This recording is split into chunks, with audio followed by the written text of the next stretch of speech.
These are the 3 biggest mistakes we made with our rebrand. We recently rebranded our agency. First thing you're probably asking is, why should I rebrand my business? And the main reason to rebrand is actually when your current brand doesn't really suit your target audience, it doesn't really appeal to your target audience, and it doesn't help you achieve your business goals. So that's exactly why we rebranded. We found that our old brand really wasn't appealing to our new target audience. But in the process of doing it, we found 3 key mistakes that we made that we want to help prevent you from making in the future. So I want to just give you a background into where our brand was at before. My husband and I started Jammy when we were 25 years old. We had just got married, and on our honeymoon we had 2 weeks off work. We spent the first week off work at Center Parcs. We didn't have much money for a snazzy honeymoon. And then the second week we were launching a business, which was Jammy Digital, and we were just getting together and trying to figure out what this business was. We knew we wanted to do web design, and we were creating the website and getting excited about it. Really, since that point, nothing had changed with our brand. We kind of developed it over time. It wasn't like we hadn't touched it or anything, so we did develop on it. We did change kind of the graphics and the logo, but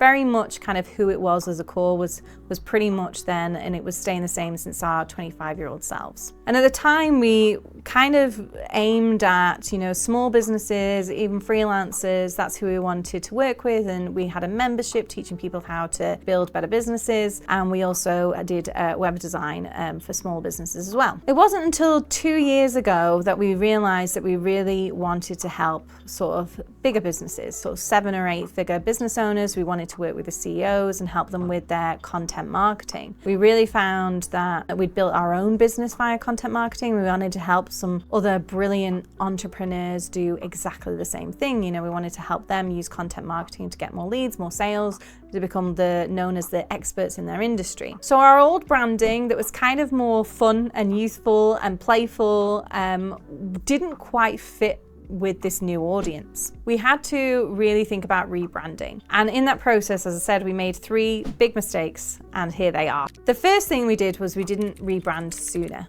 What you will find, a mistake that a lot of businesses make when they come to rebrand, is they lurch. So a good example of this is Victoria's Secret. So Victoria's Secret very recently rebranded. They were accused of being woke. So they were using more diverse models, models of different shapes and sizes in their advertising. They were doing all sorts of very, very different things to what people were used to them doing. They always had this kind of male audience, this kind of, it was positioned as this male fantasy, these Victoria's Secret models, and they really just lurched in the other direction. So people were kind of shocked by this. And we didn't want to do that. We knew we wanted to kind of test things before we kind of lurched in one direction and went, okay, we were aiming at small businesses and freelancers, and now we're aiming at these 7 or 8 figure, CEOs and founders. We didn't just want to lurch completely. So we knew we didn't want to do that, because that was a huge mistake that Victoria's Secret made. And because what they found was, their new audience really wasn't receptive because they felt it was inauthentic, and their old audience were kind of like, well, we don't like Victoria's Secret anymore because they've gone woke. So it kind of didn't appeal to any audience. So we knew we didn't want to lurch, but we did take too long rebranding. We took about 2 years. So it was 2 years ago that we were aiming at this audience. And we created content for that audience, and that's how we kind of got sales. So we were creating content on LinkedIn. Even our blog was, positioning content to them. So we were getting sales from them, but our positioning, our branding, our website wasn't speaking to them at all. So there was kind of this gap, and we took too long really in the rebranding process. We'd already kind of proven that market was receptive to us. They wanted to work with us. And at that point, really after about 3 or 6 months, after we were really attracting those kind of people, we should have rebranded, but it took us too long.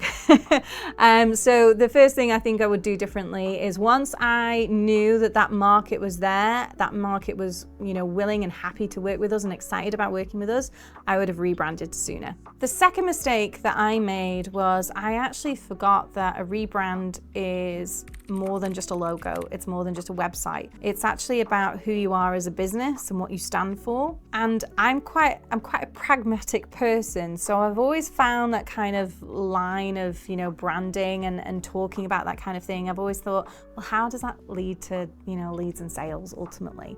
But it is incredibly important because once we figured out, who we are and who we want to attract, everything around our brand completely changed. So not only did we know that we wanted to attract 7 or 8 figure business owners, but we also really wanted to champion entrepreneurship. We genuinely believe that a lot of smaller entrepreneurs, even 7 or 8 figure entrepreneurs, do a lot of good and make a good impact on the world. So we want to help them achieve that. So that was kind of our why, and that drives everything that we do now. So it makes things a lot easier when it comes to communicating who we are, and has a ripple effect across our entire business. So rebranding was more than just redesigning a logo. It's actually really thinking deeply about our brand and what we wanted to achieve and what we wanted to help our clients achieve as well. Number 3, the third mistake that I made was I kept going back to my comfort zone.